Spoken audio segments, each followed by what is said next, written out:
And from the perspective of the Constitution, we don't have any authority to micromanage a war.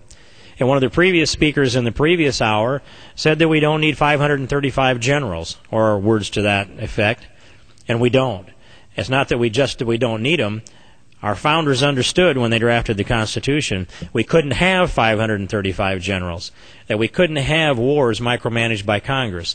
They knew what it was like to have a Continental Congress and a Continental Army and try to get the confederation of states that we had at the time of the Revolutionary War to go together and voluntarily provide funds to fund the military and what was going to be the command and control structure. They knew you had to have a strong central government to have a strong military.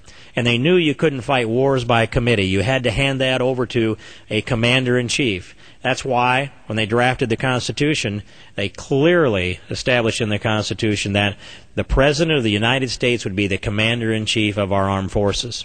That's one of the things that's constitutional that we all need to recognize when we take our oath to the Constitution. And another is the constitutional authority that this Congress does have. We have the authority to raise an Army and a Navy, and by implication an Air Force. And we have the authority, and I say a duty and obligation, to fund it.